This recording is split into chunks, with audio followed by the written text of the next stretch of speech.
Agora vamos ouvir a palavra de Deus? Todas as crianças sentadas. E eu estava ali sentado e estava pensando assim, bom, o que eu vou fazer? Eu fiz uma mensagem para gente grande. E a igreja está lotada das crianças, né? O que o Senhor Jesus falou? O reino dos céus é das crianças, né? E Jesus, gente, Bruno, Jesus falou assim para os discípulos dele. Os discípulos dele que eram grandes, já adultos. Ele falou para eles assim, certa vez, para ensinar eles acerca do reino de Deus. Ele falou assim, se vocês não se tornarem, Bruno, como uma dessas criancinhas, se vocês não forem como as crianças, se vocês não tiverem a inocência da criança, né, o carinho, o amor, o perdão que há em uma criança, né, a criança como que é? A criança ela faz uma bagunça ali, aí você dá uns tapas nela, você bate nela, né? Quem já tomou aqui tapa da mamãe e do papai, uma correção aí, eu já tomei um monte, hein? Tomou bastante? Quem tomou bastante? Faz assim. Eita! Então vocês estão aprontando bastante, né? Mas aí, depois que o papai e a mamãe bateu, o que a gente faz? A gente fica, né? É triste, emburrado um pouquinho de tempo. Aí o que acontece? Passa um tempinho, a gente já está lá de novo, né? No colo do nosso pai, da nossa mamãe, não é assim? A gente não perdoa a criança, ela perdoa fácil. Então, por isso que Jesus disse assim, se a gente não nos tornarmos como uma dessas criancinhas, desses pequeninos, de modo algum, nós vamos herdar e nós vamos entrar, nós vamos estar com Deus, no reino de Deus, nós vamos provar o reino de Deus. Então, as crianças aqui nos ensinam de que nós devemos sim ter amor, perdoar, né? Não guardar mágoas. A criança, é difícil a criança guardar mágoas, né? Então, gente, hoje eu vou falar aqui, eu vou ter que mudar, eu vou tentar falar na língua de vocês. Eu sou mais difícil para isso, mas tomara que eu peça ao Espírito Santo que eu consiga traduzir essa mensagem, tanto para vocês que estão aqui, né, quanto para as crianças. Hoje eu quero falar sobre uma história na vida de Jesus, que ele ressuscita um morto. Alguém aqui sabe me dizer o que é ressurreição, ressuscitar? Sabe? Não? Betinho sabe o que é a ressurreição. O que é a ressurreição? A ressurreição, para quem não conhece, para quem não sabe, é quando uma pessoa volta dos mortos. E tem dois tipos de ressurreição na Bíblia. É a ressurreição que Jesus faz, que ele ressuscita o morto, aquele que está morto, a vida, torna a vida dele. E tem a ressurreição, que é a ressurreição espiritual, que é quando a gente começa a entender as coisas espirituais. É quando Jesus disse para um mestre, para um doutor da lei do seu tempo, chamado Nicodemos, que o procurou de noite, para saber dos ensinos de Jesus, para falar com Jesus. E Jesus disse a Nicodemos, importa, Davi, importa que você nasça de novo para você entrar e ver o reino de Deus. Quando Jesus estava dizendo isso, não era um nascimento carnal, mas era um nascimento espiritual. Quando nós cremos em Jesus quando nós acreditamos em Jesus, quando nós confiamos, quando nós entregamos a nossa vida para Jesus, então os nossos olhos espirituais se abrem e aí a gente começa a ver as coisas do reino de Deus. Então nós entramos no reino de Deus e a gente começa a perceber o reino de Deus, a ser sensível ao reino de Deus.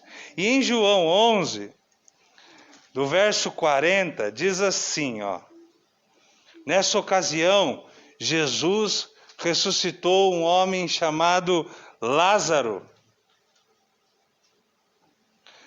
Capítulo 11, versículo 40,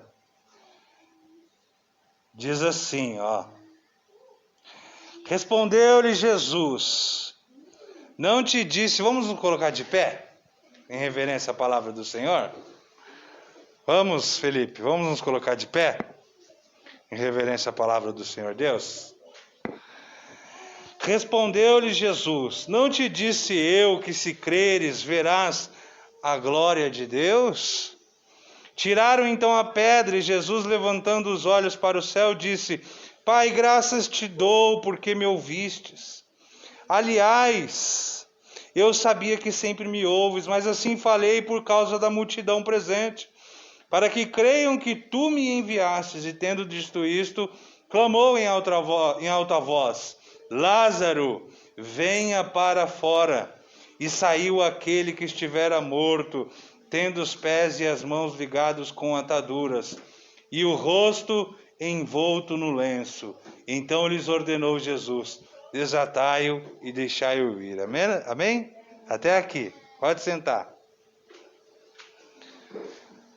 Glória a Deus. Essa parte da Bíblia que nós lemos conta a história de um amigo de Jesus. A Bíblia diz que Lázaro e a sua família, Marta e Maria, que eram irmãs dele, eram amigos de Jesus. Era uma casa, diz o texto, era uma família, que Jesus, ele gostava de estar. Ele gostava de participar das reuniões na casa de Lázaro. Vocês gostam de vir para a igreja, quando tem a igreja? Gosta? Ih, vocês estão fracos, hein? Ninguém gosta aí. Milton gosta. Então, Jesus gostava de estar com a família de Lázaro. Ele gostava, era onde ele se sentia feliz. Ele e os seus discípulos.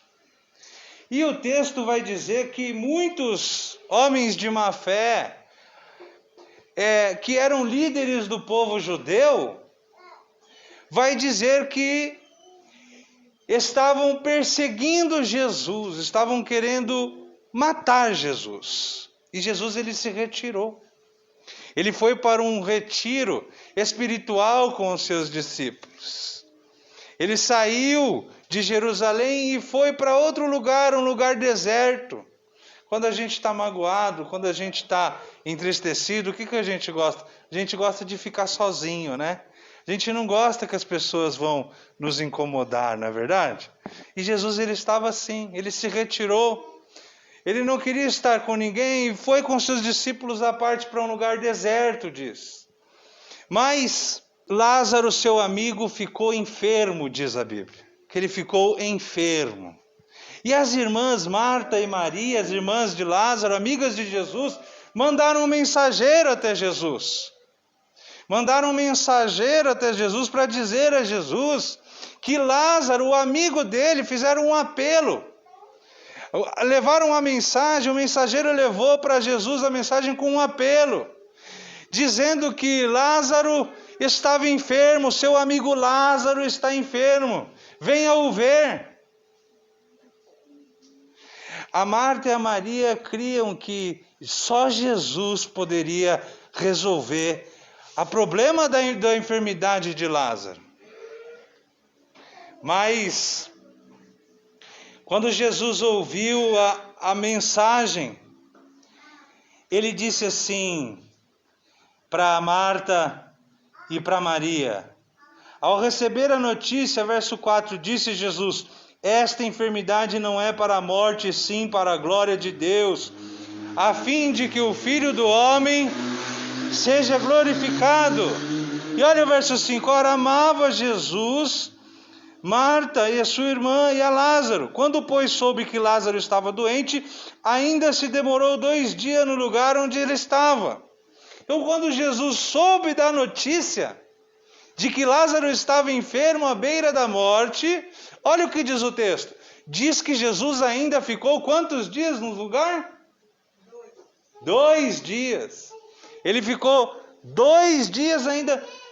Quando a gente lê assim esse texto, a gente não tem uma percepção estranha do contexto, né?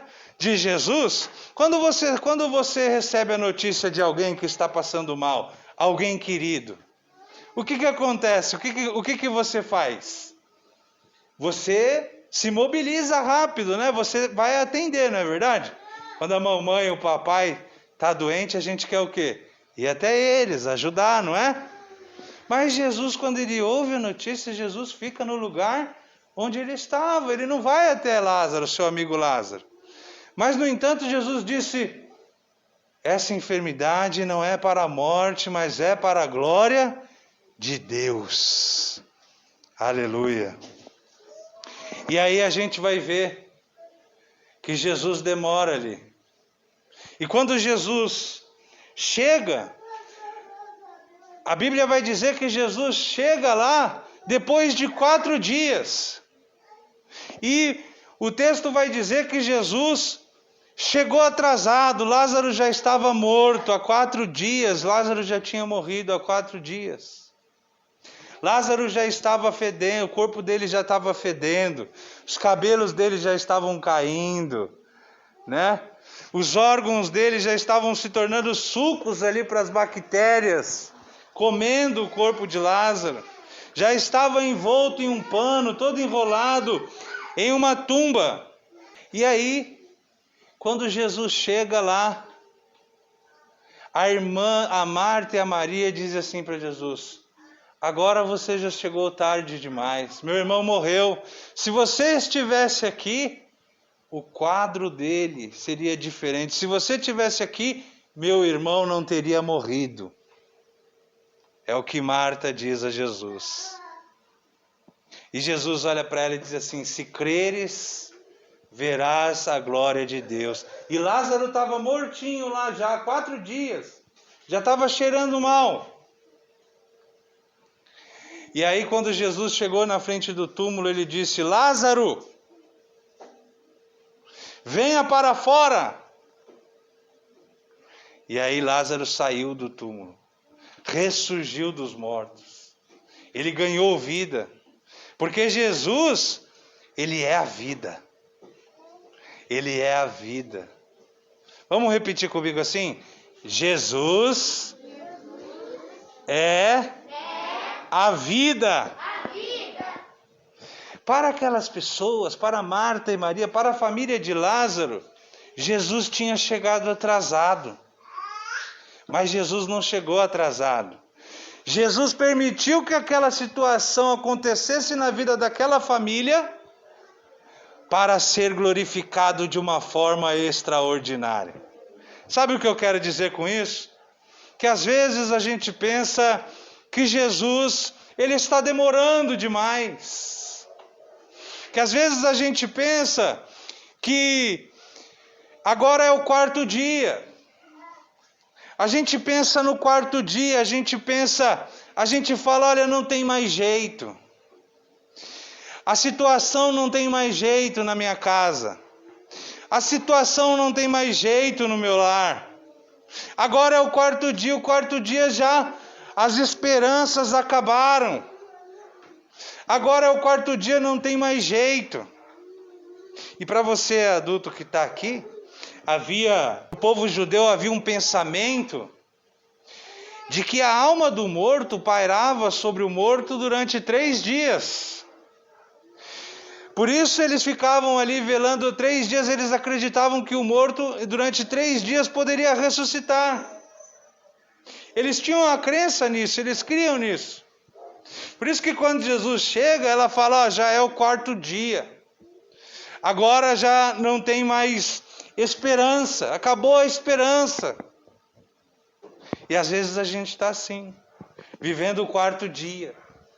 Acabou a esperança, a gente já fez tudo o que podia ter feito. A gente já orou. A gente já jejuou. A gente já gastou tanto tempo da nossa vida.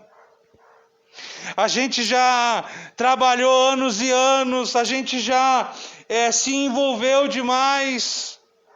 A gente já mandou mensageiro. A gente já tocou a flauta. Mas nada aconteceu. E aí Jesus chegou na hora certa. Jesus, ele sempre chega na hora certa. Vamos repetir isso comigo, crianças? Jesus, ele sempre chega na hora certa. Amém. E é assim. Jesus, ele sempre chega na hora certa, no momento certo. Às vezes pode ser que está demorando. Às vezes aquela pessoa que você está orando, está insistindo, mas parece que nada acontece, permanece do mesmo jeito. Mas eu quero te dizer uma coisa especial essa noite. Que em muitos casos, não todos, mas em muitos casos Jesus, ele permite que aconteçam coisas na nossa vida, permite a demora, para que ele faça um milagre extraordinário. Se Jesus fosse antes, ele só curaria a enfermidade de Lázaro. Mas ele esperou para ressuscitar Lázaro do morto, para todos aqueles que estavam em volta dele, os discípulos dele, e para nós essa noite aqui, entendermos, Jonathan, que ele tem o poder da vida, da ressurreição dos mortos.